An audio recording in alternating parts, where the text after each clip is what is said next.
Welcome to another Blitz episode of Chat SDG, where we delve deep into the intersection of global challenges and the sustainable development goals. Today, we will be exploring the themes of quality education and reduced inequities, two pillars that underpin the pursuit of a fairer and more sustainable world. These themes resonate profoundly with SDG 4, quality education, and SDG 10, reduced inequalities, as they highlight the imperative of providing equal opportunities. Let's welcome our guest speaker today, Nivruti from Godrej. She is a program lead. Hello, Nivruti. How are you? Hi, Bhuvan. I'm good. Thank you. And thank you for having me here. And I do look forward to this discussion. So, diving straight into our questions, Nivriti, reflecting on your experience in the education sector, what would you say has been the most impactful initiative or project that you've been part of, and how did it contribute towards improving educational outcomes? I believe that the most impactful initiative that I have been a part of was when I was a Teach for India fellow. I think my fellowship provided a comprehensive understanding of the educational landscape, including the socio-economic challenges that impact student learning. It was a pivotal learning experience that sort of significantly contributed to my understanding of educational outcomes and therefore strategies for improvement. Very importantly, I think the experience underscored the significance of what we call the personalized learning approaches, recognizing that each student has unique needs and strengths that required tailored support. And I led 50 third and fourth graders to achieve close to 3.3 years of growth in 2 years, with 80% of my kids reading at a grade level. Personalized learning approach is something that all our viewers will experience in the coming years. Thank you for taking a lead in this particular section. All right, to our next question then. Given your experience in the field of education, what is your opinion about the key indicators of quality foundational education? In my opinion, I think there are 4 or 5 key indicators of quality foundational learning. One would definitely be a well-designed curriculum that is age appropriate, that ensures that students learn essential concepts and skills. Second, I think would be effective teaching. I think we need skilled and passionate teachers who understand what child development is, and then they use evidence-based instructional strategies. Third, I think regular and varied assessments. I think these assessments which help teachers understand student progress and adjust instruction to meet their individual needs. Then I think would be parent and community support, which enables and creates a supportive ecosystem for learning. And lastly, I think the investment of government officials in closely implementing and monitoring these policies.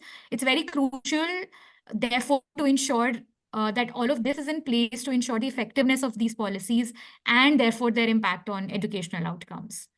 Nivriti, the government has placed a strong emphasis on ensuring that every child is Saksham, and under its Nipun Bharat mission is driving that change. Can you tell us and our viewers how is your organization contributing to this goal of Nipun Bharat mission? Right, Bhuvan. So the Nisaba Godrej Foundation for Education, it's a part of a Godrej group that is dedicated to supporting organizations. And we aim to ensure that every child is foundationally competent by 2025. Our foundation provides holistic support to the organizations. We focus on solutions that are A, both scalable and B, sustainable in nature. Currently, our major efforts are concentrated in Haryana, where we are working closely with the government schools to implement the Nippon Bharat mission. And a key focus here is to implement effective teacher professional development programs. Additionally, we also focus on enhancing the system's capacity to provide coaching and training to the teachers. We strongly, and when I say strongly, we mean very strongly emphasize on the capturing of data at every step to ensure that the programs are effectively mapped and delivered. And lastly, I think we work very closely with the government to ensure that our efforts are aligned with their objectives in terms of how scalable and sustainable they are. Absolutely. Nivruti, your response leads me to the next question.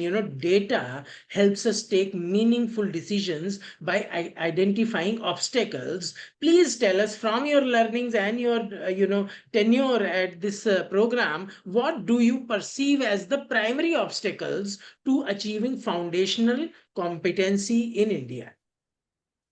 Right. So I think there are certain factors that may prove to be an obstacle in achieving this in India. But I think the primary one is the presence of multi-grade teaching and multi-grade classrooms in India. And that now that you've spoken of data, what the ASSER 2022 survey has also underlined is that 65% of our standard 2 classrooms in India are observed to be sitting with children of other grades.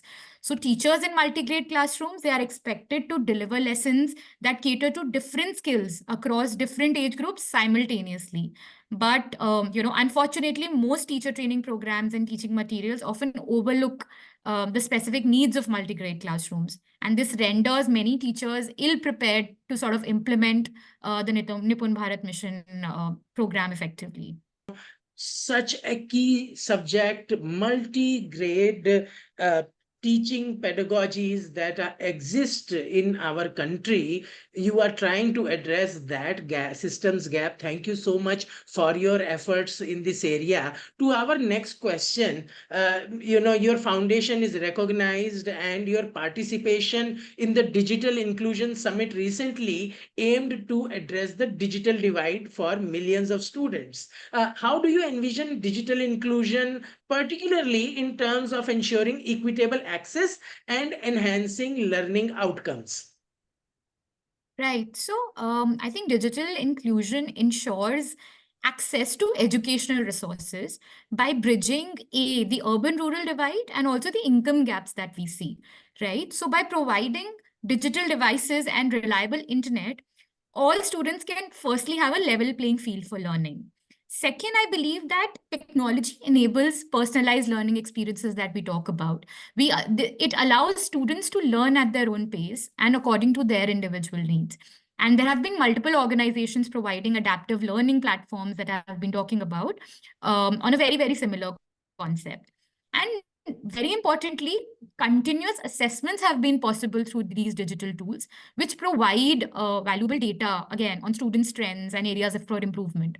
So previously, how remediation was done and now how teachers can envision it, it's been very different. This data then enables teachers to modify their teaching strategies and provide targeted support. So I think all of that implemented in a smoother way could ensure that digital inclusion happens at the level of foundational learning for kids. Wow, fantastic. What a comprehensive response.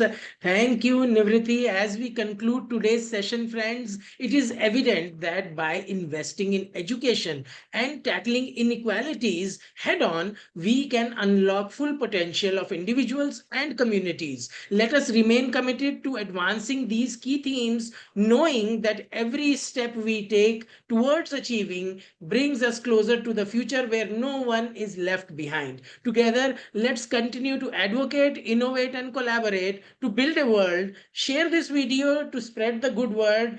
Till we meet again in another lightning session of Chat SDG, this is Bhuvan. Namaste.